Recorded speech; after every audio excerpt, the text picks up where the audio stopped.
Isa na yata ang triangular holes o dots ang kadalasang makikita nating palatandaan na nakaukit sa isang bato o lugar na may history ng pagbabaon ng mga Japanese Imperial Army noon. Maraming nagtatanong o naguguluhan kung ano nga ba talaga ang ibig sabihin at kahulugan ng markang ito. Sa panibagong topic na ito, pag-uusapan natin ang 3 lugar na nakuhanan ng quick deposit o giveaways na may kinalaman sa nasabing palatandaan. Pero bago natin simulan ang talakayan na ito, nais ko lang batiin ang magandang buhay ang lahat ng aking mga followers. Taos puso po akong nagpapasalamat sa inyong lahat. Sana patuloy pa tayong bigyan ng maayos at malusog na pangangatawan ng ating puong may kapal para maipagpatuloy ko pa ang aking hangarin na makapagbigay ng kaalaman pagdating sa ganitong larangan. Alam kong iilan sa inyo ay familiar na sa mga videos na ipapakita ko ngayon. Ginawa kong topic ang naturang mga videos at pinagsama ko ito, sa kadahilanang nais kong ang mga ito ay mapag-aralan, at malaman natin kung ano ang pagkakahalintulad ng 3 lugar na parihas na nakuhanan ng deposito na may kinalaman sa markang triangular holes. Tatalakayin din natin kung ano ba ang mga batayan para masabi natin na ang isang palatandaan na may kinalaman sa markang triangular holes ay naglalaman ng deposito o ang deposito ay nasa ilalim mismo ng pinag-ukitan ng naturang palatandaan. Simulan natin sa video na ito. Ngayon makikita natin ang isang malaki at hindi kaaya-ayang bato, ngunit ayon sa source ng video na ito, ang naturang bato na ito ay nakuhanan ng 4 na pirasong gold bars, at ayon rin sa kanya ang nakakuha ng nasabing mga mahahalagang bagay ay isang dayuhang Amerikano. Kung papansinin ng isang ordinaryong mata, wala namang kakaiba sa naturang bato maliban sa malaki ito, at merong hindi kaaya-ayang hitsura.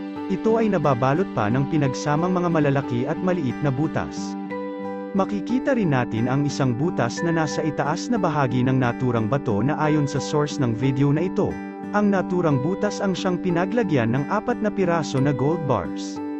Maliban sa butas na siyang ginawang container ng mga mahahalagang bagay, mapapansin rin natin ang 3 triangular dots na nasa kanang bahagi ng nasabing bato. Masasabi natin na hindi pangkaraniwan ang naturang mga dots at ito ay lehitimong palatandaan na ginamit ng mga sundalong Hapones noon, dahil ang mga naturang dots ay meron itong parihas na laki. Maliban sa triangular dots, makikita rin natin ang isa pang mas maliit na dots na nasa kaliwang bahagi naman ng markang triangular hole. Mapapansin rin natin na ang maliit na dots na ito ay malapit sa butas na siyang pinaglagyan ng nakatagong deposito. Pagdating naman sa kahulugan ng triangular dots o holes, sa hindi pa nakakaalam, ito ay nangangahulugan ng object. Ibig sabihin, pag nakita mo ang palatandaan na ito ay nangangahulugan na ang deposito na hinahanap mo ay maaring nasa loob lang ng batong pinag-ukitan ng naturang marka, o maaring ang nakatagong deposito ay ibinaon mismo sa ilalim ng naturang bato na siyang pinag-ukitan ng naturang palatandaan. Ngayon ang tanong, ano naman ang halaga ng mas maliit na hole na nasa kaliwang bahagi ng markang triangular holes? Ang mas maliit na holes na nasa kaliwang bahagi ng triangular dots, ito naman ay sumisimbolo sa deposito at direction kung saang bahagi ng bato inilagay ang naturang mga mahahalagang bagay. Maliban sa markang nakaukit na triangular dots sa naturang bato, ito rin ay pinapahalagahan pa ng 3 karagdagang marka na nasa malapit lang ng batong ito na nakuhanan ng deposito. Ang mga karagdagang marka na ito ay binubuo ng 2 paa na parihong kanan. Ang isang kanang paang marka ay direktang nagtuturo mismo sa batong nakuhanan ng nakatagong deposito. Samantalang ang isa pang karagdagang kanan na paang marka ay meron itong kasamang ukit na 3 holes at nakaayos ito ng straight o line at direkta naman itong nagtuturo sa isang karagdagang marka. Ang markang ito ay kahalintulad ng slash o line na direktang nagtuturo din sa batong may nakaukit na triangular holes na siyang pinaglagyan ng mga mahahalagang bagay sa naturang lugar. Sa ikalawang videos na ipapakita ko, alam kong marami sa inyo ang popular sa video na ito, dahil isa ito sa mga video na nag-viral pagdating sa larangan na ito, at ang naturang video ay nanggaling sa isa sa pinakakakilalang tao pagdating sa larangan ng treasure hunting.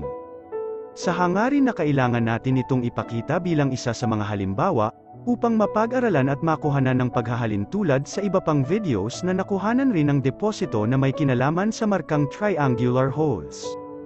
Ngayon makikita rin natin ang isa na namang hiwalay na lugar na nakuhanan ng deposito, at tulad nung naunang halimbawa ito rin ay may kinalaman sa markang triangular holes. Sa lugar na ito ay mapapansin natin ang isang malaking bato na tulad nung naunaang bato na ito. Kung titigan mo ay pangkaraniwan lang. Maliban sa pangit nitong hugis, ito pa ay nababalot ng maliliit at malaking butas.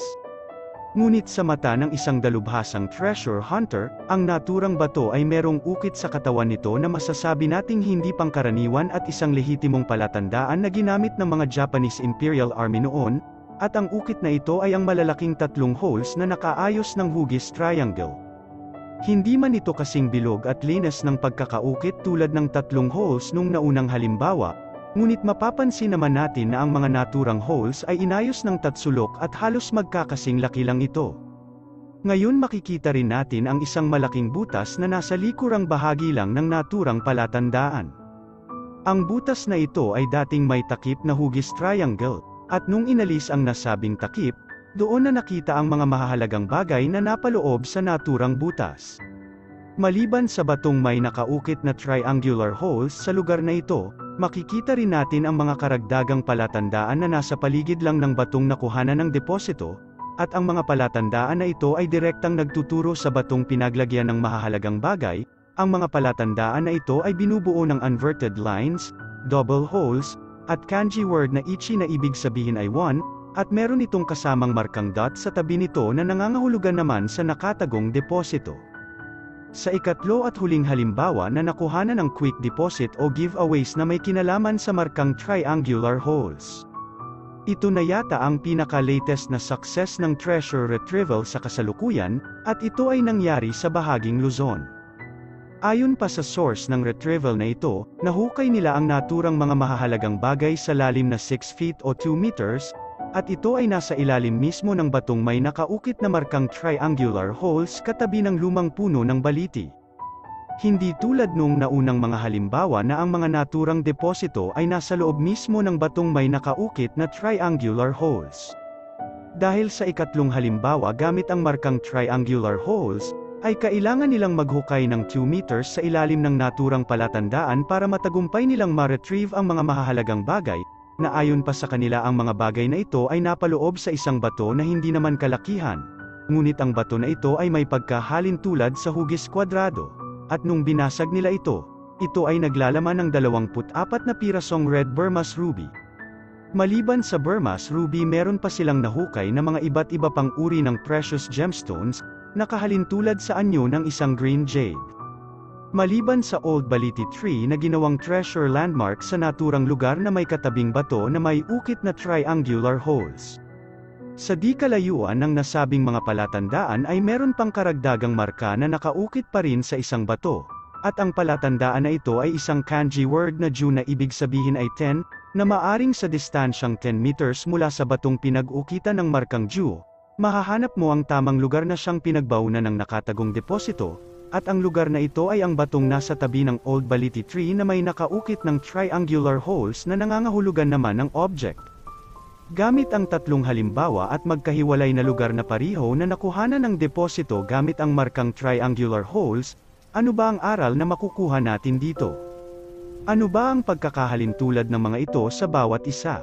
Ang aral na makukuha natin sa talakayan na ito, gamit ang 3 halimbawa na natalakay, ang triangular na palatandaan ay isang lehitimong palatandaan na ginamit ng mga Japanese Imperial Army noon sa kanilang ibinaon na mahahalagang bagay sa panahon ng ikalawang digmaang pandaigdig.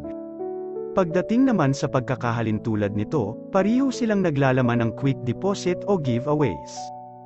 Na ibig sabihin ang triangular holes na marka na nakaukit sa isang malaking bato ay ginamit ng mga JIA bilang palatandaan sa depositong naglalaman ng giveaways.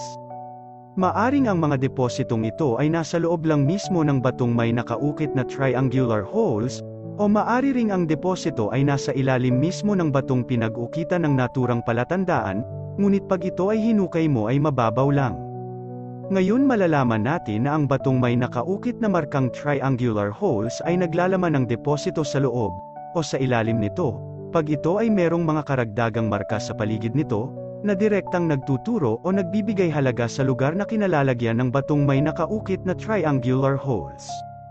Pag ang isang markang triangular holes ay nakaukit sa isang bato na di naman kalakihan, at walang ibang marka sa paligid nito na nagbibigay halaga sa naturang palatandaan, Nangangahulugan lamang ito na ang markang triangular holes ay nangangahulugan sa direksyon na south, o maari ring nangangahulugan ito sa puno o bato na nakaayos ng triangle malapit sa naturang palatandaan.